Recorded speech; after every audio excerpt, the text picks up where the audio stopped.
ವಿಜಯಪುರ ಜಿಲ್ಲೆ ಕೃಷ್ಣಾ ನದಿಯಲ್ಲಿ ತೆಪ್ಪದುರದ ನಡೆದು ಯಶಸ್ವಿಯಾಗಿ 48 ಗಂಟೆಗಳ ಕಾಲ ಶೋಧ ಕಾರ್ಯ ನಡೆಸಿ ಈಗ ಅಂತಿಮವಾಗಿ ಶೋಧ ಕಾರ್ಯ ಮುಕ್ತವಾಗಿದೆ. ಯಾವ ರೀತಿ ಶೋಧ ಕಾರ್ಯ ಆಯಿತು ಅನ್ನೋದನ್ನ ನಾವು ಈಗ ನ್ಯೂಸ್ ಫಸ್ಟ್ ಮೂಲಕ ಬೋಟ್ ಮೂಲಕ ನದಿಯಲ್ಲಿ ತಿಳಿದು ಎಲ್ಲೆಲ್ಲಿ ಬಾಡಿಗಳಿದ್ದು ತೆಪ್ಪ ಯಾವ ರೀತಿ ಮುಗಿಚಿ ಬಿತ್ತು ಅದನ್ನ ಶೋಧ ಕಾರ್ಯ ಯಾವ ರೀತಿ ಐಡೆಂಟಿಫೈ ಮಾಡಿದ್ರು ಅಗ್ನಿಶಾಮಕ ಯಶಸ್ವಿ ಆಗೋಲಿ ಏನೇನು ಪ್ರಮುಖ ಅನ್ನೋದನ್ನ ನಾನು ನಿಮಗೆ ತೋರಿಸ್ತೀನಿ ಬನ್ನಿ.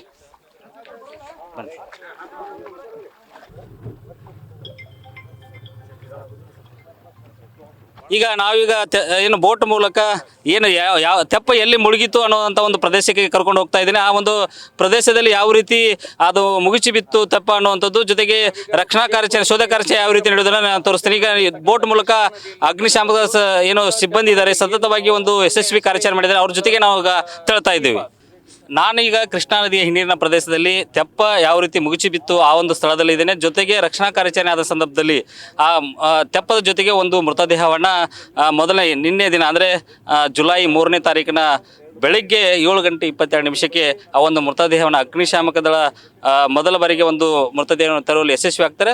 ನೀವು ದೃಶ್ಯದಲ್ಲಿ ನೋಡಬಹುದು, ಇದೇ ಒಂದು ಜಾಗದಲ್ಲಿ ಅಂದರೆ ಪ್ರಮುಖವಾಗಿ 8 ಜನರು ಈ ಒಂದು ಕೋಲಾರ ನಡುಗಡ್ಡೆ ಏನಿದೆ ಆ ಪ್ರದೇಶದಲ್ಲಿ ಅವರು ಇಸ್ಪೀಟ್ ಆಡ್ತಾ ಇದ್ರು. ಆ ಸಂದರ್ಭದಲ್ಲಿ ಜುಲೈ 2ನೇ ತಾರೀಕಿನ ಸಾಯಂಕಾಲ 4:04 ಸಂದರ್ಭದಲ್ಲಿ ಈ ಒಂದು ಖಚಿತ ಮಾಹಿತಿ ಮೇರೆಗೆ ಕೋಲಾರದ ಪೊಲೀಸರು ದಾಳಿ ಮಾಡ್ತಾರೆ. ದಾಳಿ ಮಾಡಿದ ಸಂದರ್ಭದಲ್ಲಿ ಪೊಲೀಸರನ್ನು ಕಂಡು ಕೂಡಲೇ ಆ ಒಂದು ಪ್ರದೇಶದಲ್ಲಿ ತಪ್ಪಿಸಿಕೊಂಡು ಈ ಕಡೆ ಮತ್ತೊಂದು ಕಡೆಗೆ ಬರಲಿಕ್ಕೆ ಒಂದು ತೆಪ್ಪವನ್ನು ಬಳಸ್ತಾರೆ. ನೀವು ಈಗ ದೃಶ್ಯ ನೋಡೋದು ತೆಪ್ಪ ಏನು ಕಾಣ್ತಾ ಇದೆ, ಅದೇ ಅಲ್ಲೊಂದು ಮೀನುಗಾರ ತೆಪ್ಪ ಇದೆ. ಆ ತೆಪ್ಪದ ಒಂದು ಪ್ರದೇಶದಲ್ಲಿ ಆ ಒಂದು ತೆಪ್ಪವನ್ನು ತೆಗೆದುಕೊಂಡು ಬರುವಂಥ ಸಂದರ್ಭದಲ್ಲಿ 7 ಜನರು ಅದರಲ್ಲಿ ಹತ್ತುತ್ತಾರೆ. ಅದರ ಒಂದು ಭಾರವನ್ನು ತಾಳದೆ ಗಾಳಿ ಹಿಂದಾಗಿ ಅದು ಮುಗಿಸಿ ಬೀಳ್ತದೆ. ಬಿದ್ದಂಥ ಸಂದರ್ಭದಲ್ಲಿ ಅವರು ಚೀರ್ತಾರೆ, ರಕ್ಷಣೆ ಮಾಡಿ ಅಂತ ಚೀರಿಸ್ತಾರೆ. ಜೊತೆಗೆ ಕೆಲವರು ಬಹುತೇಕರು 7 ಜನರಲ್ಲೂ ಕೂಡ ಅವರು ಈಜು ಬಲ್ಲವರು, ಯಾಕಂದರೆ ಅದರ ಕೆಲವರು ಮೀನುಗಾರರು ಸಹ ಇದ್ದರು.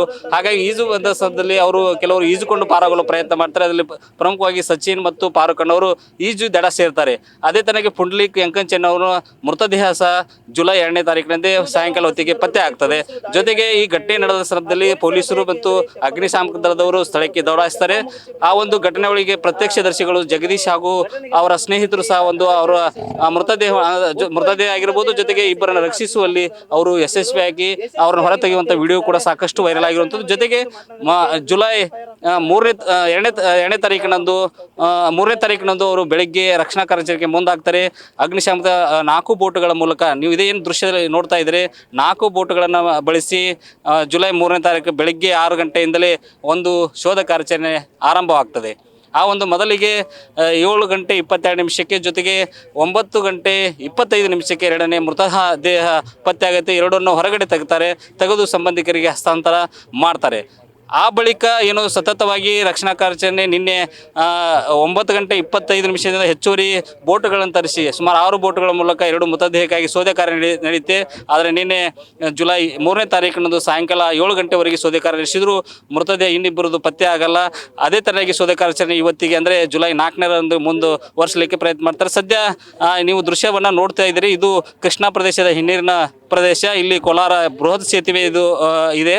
ಇಲ್ಲಿ ಆಲಮಟ್ಟಿ ಜಲಾಶಯ ಹಿನ್ನೀರಿನ ಪ್ರದೇಶ, ಸುಮಾರು ವಿಸ್ತಾರವಾದ ಪ್ರದೇಶದಲ್ಲಿ ನೀರು ನಿಲ್ಲುತ್ತೆ. ಇಲ್ಲಿ ಮೀನುಗಾರಿಕೆ ಮೂಲ ಉದ್ಯೋಗ. ಹೀಗಾಗಿ ಇಲ್ಲಿ ಮೀನುಗಾರರು ನಡುಗಡ್ಡೆಯಲ್ಲಿ ಕೆಲವು ಮೀನುಗಾರರ ಜೊತೆಗೆ ಇಸ್ಪೆಟ್ ಆಡುವಂಥ ಸಮಯದಲ್ಲಿ ಇದೊಂದು ತೆಪ್ಪದ ಮೂಲಕ ತಪ್ಪಿಸಿಕೊಳ್ಳುವಂಥ ಪ್ರಯತ್ನದಲ್ಲಿ ತೆಪ್ಪ ದುರಂತ ನಡೆದು ಮೀನುಗಾರರು ಈಜುಬಲ್ಲವರಾಗಿದ್ದರೂ ಸಹ ಏನು ಬಲೆ ಹಾಕಿದ್ರ ಬಲೆಯಿಂದಲೇ ಇವತ್ತು ಅವರು ತಮ್ಮ ಜೀವವನ್ನು ಕಳೆದುಕೊಳ್ಳುವಂಥ ಪರಿಸ್ಥಿತಿ ಕೂಡ ಇಲ್ಲಿ ಬಂದಿರುವಂಥದ್ದು. ಇನ್ನಿಬ್ಬರ ಶೋಧಕ್ಕಾಗಿ ಜುಲೈ 24ರಂದು ಅಂದರೆ ಇವತ್ತು ಒಂದು ಶೋಧ ಕಾರ್ಯಕ್ಕೆ ಬೆಳಗ್ಗೆ ಆರಂಭ ಆಗುತ್ತೆ. ಆ ಹೊತ್ತಿಗೆ ಇನ್ನಿಬ್ಬರ ಅಂದರೆ ಅದರಲ್ಲಿ ರಫೀಕ್ ಬಾಂಬೆ ಆಗಿರ್ಬೋದು ಮತ್ತು ಮೆಹಬೂಬ್ ವಾಲಿಕಾರ್ ಅವರ ಒಂದು ಮೃತದೇಹ ಪತ್ತೆ ಆಗ್ತದೆ. ಅದರ ಎಲ್ಲ ಒಂದು ಶೋಧ ಕಾರ್ಯಾಚರಣೆ ಬಗ್ಗೆ ಕಳೆದ 48 ಗಂಟೆಗಳ ಕಾಲ ನಡೆದಂಥ ಶೋಧ ಕಾರ್ಯಾಚರಣೆ ಬಗ್ಗೆ ನಮ್ಮೊಂದಿಗೆ ಯಾವ ರೀತಿ ಶೋಧ ಕಾರ್ಯ ನಡೀತು, ಯಾವ ರೀತಿ ಅವ್ರನ್ನ ಮೃತದೇಹ ಪತ್ತೆ ಹಚ್ಚುವಂಥದ್ದು, ಅವರ ಅಗ್ನಿಶಾಮಕದಿಂದ ಯಾವೆಲ್ಲ ಕೆಲಸಗಳಾದವು ಅನ್ನೋದ್ರ ಬಗ್ಗೆ ಸ್ವತಃ ನಮ್ಮ ಜೊತೆಗೆ ಹಂಚಿಕೊಳ್ಳಲು ನನ್ನ ಜೊತೆಗೆ ಈಗ ಸದ್ಯ ಬೋಟಿನಲ್ಲಿ ಕೃಷ್ಣಾ ನದಿ ಹಿನ್ನೀರಿನಲ್ಲಿ RFO ಅಂದರೆ ರೀಜನಲ್ ಫೈರ್ ಆಫೀಸರ್ ಆಗಿರ್ತಕ್ಕಂಥ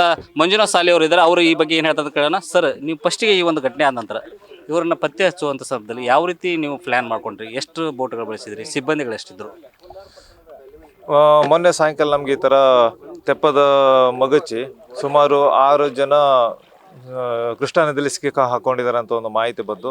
ತಕ್ಷಣ ನಾವೇನು ಮಾಡಿದ್ವಿ, ಇಮಿಡಿಯೇಟ್ ಆಗಿ ನಮ್ಮ ಬಿಜಾಪುರ, ಬಾಗಲಕೋಟೆ, ಬಾದಾಮಿ, ಜಮಖಂಡಿ ಆ ಕಡೆಯಿಂದ ಸುಮಾರು ಆರು ಬೋಟು ಹಾಗೂ ಒಂದು 40ಕ್ಕೂ ಹೆಚ್ಚು ಅಧಿಕಾರಿ ಸಿಬ್ಬಂದಿಯನ್ನು ನಿಯೋಜನೆ ಮಾಡಿ ತಕ್ಷಣ ಆ ಶೋಧ ಕಾರ್ಯನ ರಂಗನಾಥ್ ಅವ್ರ ನೇತೃತ್ವದಲ್ಲಿ ನಾವು ಪ್ರಾರಂಭಿಸಿದ್ದೀವಿ. ಅನಂತರ ನಮ್ಗೆ ಏನಾಯಿತು ಕಾರ್ಯಾಚರಣೆ ಅಡ್ಡಿ ಅಂತ ಹೇಳಿದರೆ, ನಮಗೆ ಈ ಮೀನಿನ ಬಲೆ ನಾವು ಎಲ್ಲಿ ಅವರು ತೆಪ್ಪದಲ್ಲಿ ಬಿದ್ದಿದ್ರು ಆ ಜಾಗದಲ್ಲಿ ಹುಡುಗಾಟ ಪ್ರಾರಂಭಿಸಿದಾಗ ನಾವು ಗ್ರಾಫ್ನೆಲ್ ಅಂತ ಒಂದು ಹಗ್ಗ ಕಟ್ಟಿ ಒಂದು ಉಪಕರಣ ಕೆಳಗೆ ಬಿಡ್ತೇವೆ. ಇದು ಉಪಕರಣದಲ್ಲಿ ನಮಗೆ ಬರೀ ಮೀನಿನ ಬೆಳೆಗಳೇ ಸಿಗ್ತಾ ಇದ್ವು. ಅದರಿಂದ ನಮಗೆ ಕಾರ್ಯಾಚರಣೆಗೆ ತುಂಬ ಅಡ್ಡಿ ಆಯಿತು. ಅದಕ್ಕೆ ನಾವೇನು ಮಾಡಿದ್ವಿ, ಆ ಮೀನಿನ ಬಲೆನ ಫಸ್ಟ್ ಎಲ್ಲ ಎಳೆದು ಅದನ್ನು ಹೊರಗಡೆ ಹಾಕಿದ್ವಿ. ಅನಂತರ ನಮಗೆ ಈ ಬಾಡಿ ಹುಡುಕ್ಲಿಕ್ಕೆ ತುಂಬ ನಮಗೆ ಅನುಕೂಲ ಆಯಿತು. ಅದರಂತೆ ಇವತ್ತು ಬೆಳಗ್ಗೆ ನಾವು 6 ನಾವು ಏನು ಕಾರ್ಯಾಚರಣೆ ಪ್ರಾರಂಭ ಮಾಡಿದ್ವಿ. ತಕ್ಷಣ ಹಾಕೋ ಒಂದು ಅರ್ಧ ಗಂಟೆಯಲ್ಲಿ ನಮಗೆ 2 ಬಾಡಿ ಸಿಕ್ಕಿ ನಾವು ನಮ್ಮ ಕಾರ್ಯಾಚರಣೆ ಮುಕ್ತಾಯ ಮಾಡಿದ್ವಿ. ನಮ್ಮ ಸಿಬ್ಬಂದಿಗಳು ಅತ್ಯಂತ ಯಶಸ್ವಿಯಾಗಿ ಈ ಕಾರ್ಯಾಚರಣೆಯಲ್ಲಿ ಪಾಲ್ಗೊಂಡು ಕಾರ್ಯಾಚರಣೆ ಯಶಸ್ವಿಗೊಳಿಸ್ತಾರೆ. ಸರ್, ಈಗ ಪ್ರಮುಖವಾಗಿ ಆ ತೆಪ್ಪ ಮುಗಿಸಿ ಬಿದ್ದ ಸಂದರ್ಭದಲ್ಲಿ ಎಲ್ಲಿ ಅದು ಮುಗಿಸಿ ಬಿದ್ದಲ್ಲೇ 4 ಮೃತದೇಹ ಸಿಕ್ಕಿದವ ಅಥವಾ ಬೇರೆ ಬೇರೆ ಕಡೆ ಎಲ್ಲ ಆಗಿದ್ವು? ಇಲ್ಲ, ಯಾಕಂತ ಹೇಳಿದ್ರೆ ಇಲ್ಲಿ ಗಾಳಿ ಫ್ಲೋಟಿಂಗ್ ಜಾಸ್ತಿ ಇರೋದ್ರಿಂದ ಬಿದ್ದ ಜಾಗದಲ್ಲೇ ಸಿಗಲ್ಲ ಬಾಡಿ, ಅಲ್ಲಲ್ಲಿ ದೂರ ಹೋಗಿರ್ತದೆ. ಏಕೆಂದ್ರೆ ಒಳ ಹರಿವು ಸ್ವಲ್ಪ ಇರೋದ್ರಿಂದ ಒಂದೇ ಕಡೆ ಸಿಕ್ಕಿಲ್ಲ, ನಮಗೆ ಬೇರೆ ಬೇರೆ ಕಡೆ ಸಿಕ್ಕಿದೆ ಮೃತದೇಹಗಳು. ಈಗ ಫೈನಲಿ ಈಗ ಯಶಸ್ವಿಯಾಗಿ 4 ಜನದ ಎಷ್ಟು ಗಂಟೆ ಎಷ್ಟು ಸಿಬ್ಬಂದಿಗಳು ನಿಮ್ಮಲ್ಲಿ ಯಶಸ್ವಿ ಕಾರ್ಯಾಚರಣೆ ನಡೆಸಲಿಕ್ಕೆ ಸಾಥ್ ನೀಡಿದ್ರು? ಸುಮಾರು ನಮ್ಮಲ್ಲಿ 6 ಬೋಟು 40ಕ್ಕೂ ಹೆಚ್ಚು ಅಧಿಕಾರಿ ಸಿಬ್ಬಂದಿಗಳು ನಾವು ಇಲ್ಲಿ ನಿಯೋಜನೆ ಮಾಡಿ ಈ ಕಾರ್ಯಾಚರಣೆಯಲ್ಲಿ ಪಾಲ್ಗೊಂಡಿರ್ತಾರೆ. ಈ ಕಾರ್ಯಾಚರಣೆ ಯಶಸ್ವಿ ಮಾಡಿ ನಾವು ಮುಕ್ತಾಯಗೊಳಿಸಿರ್ತೇವೆ. ಸರ್, ನೀವು ಎಷ್ಟು ಗಂಟೆಗಳಾಗಿದ್ರಿ? ನಿಮ್ಮದು ವೈಯಕ್ತಿಕ ಬದುಕಿರ್ತದೆ, ಕುಟುಂಬ ಇರ್ತದೆ, ಅವೆಲ್ಲವನ್ನು ಬಿಟ್ಟು ಇಂಥ ಒಂದು ಶೋಧ ಕಾರ್ಯಾಚರಣೆ ಇದೊಂದು ಎಕ್ಸ್ಪೀರಿಯನ್ಸ್ ಹೇಳೋದಾದ್ರೆ? ನಮ್ಮ ಕೆಲಸನೇ ಅದು, ಏನು ಮಾಡೋಕ್ಕೆ ಬರಲ್ಲ. ಸತತ 48 ಗಂಟೆ ಕಾಲ ನಾವು ಕಾರ್ಯಾಚರಣೆ ಪಾಲ್ಗೊಂಡು, ಯಾಕಂತ ಹೇಳಿದ್ರೆ ಯಾರು ಇಲ್ಲಿ ಸಿಲುಕಿ ಹಾಕೊಂಡಿರ್ತಾರೆ ಅವ್ರ ಕುಟುಂಬದವರು ಅದನ್ನು ನಮ್ಗಿಂತ ಹೆಚ್ಚಿಗೆ ಅದನ್ನು ಕಾಯ್ತಾ ಇರ್ತಾರೆ, ಯಾವಾಗ ಸಿಗ್ತಾರೆ ಯಾವಾಗ ಇರುತ್ತೆ ಅಂತ. ಅದಕ್ಕೆ ನಾವು ನಮ್ಮ ಕೆಲಸ ನಾವು ಮಾಡಲೇಬೇಕಾಗ್ತದೆ. ಯಶಸ್ವಿ ಮಾಡಿ ಇವತ್ತು ಮುಗಿಸಿದ್ವಿ. ಫೈನಲಿ ಈ ಒಂದು ಯಶಸ್ವಿ ಕಾರ್ಯಾಚರಣೆ ಏನು ಹೇಳ್ತೀರಿ ಸರ್? ಏನು ಅಂತ ಹೇಳಿದ್ರೆ, ಎಷ್ಟೇ ಎಕ್ಸ್ಪರ್ಟ್ ಇರಲಿ, ಈಜುಗಾರರು ಇರಲಿ, ಈ ಮೀನಿನ ಬಲೆ ಅಂತೆಲ್ಲ ಸಿಕ್ಕಾಕೊಂಡಾಗ ನಾವು ನುರಿತ ಈಜುಗಾರರಾದರೂ ನಾವು ಅದರೆಲ್ಲ ಬದುಕಲಿಕ್ಕಾಗಲ್ಲ ಅಂತ ಹೇಳ್ಬೋದು. ಇದಿಷ್ಟು ಏನಂದರೆ ವಿಜಯಪುರ ಜಿಲ್ಲೆಯ ಕೃಷ್ಣಾ ನದಿಯ ಹಿನ್ನೀರಿನ ಪ್ರದೇಶದಲ್ಲಿ ತೆಪ್ಪ ದುರಂತ ನಡೆಯಿತು. ಕಳೆದ 48 ಕಾಲ ಯಶಸ್ವಿಯಾಗಿ 4 ಮೃತದೇಹಕ್ಕಾಗಿ ಶೋಧ ಕಾರ್ಯ ನಡೆಯಿತು. ಆ ಒಂದು ಶೋಧ ಕಾರ್ಯದ ಇಂಚಿಂಚು ಮಾಹಿತಿಯನ್ನು ನ್ಯೂಸ್ ಫಸ್ಟ್ ಬೋಟ್ ಮೂಲಕ ಕೊನೆ ಹಂತದ ಒಂದು ಕಾರ್ಯಾಚರಣೆ ಬಗ್ಗೆ ನಿಮ್ಮ ಮುಂದೆ ಇಡ್ತಾ ಇದೆ. ಕ್ಯಾಮ್ರಾ ಪರ್ಸನ್ ಪಾಂಡುರಂಗ ಜೊತೆಗೆ ರಾಚಪ್ಪ ಬಂದಿದೆ. News first Kannada, Vijayapura. News first ನಿರ್ಭೀತಿಯಿಂದ ನಿಮ್ಮ ಪರವಾಗಿ.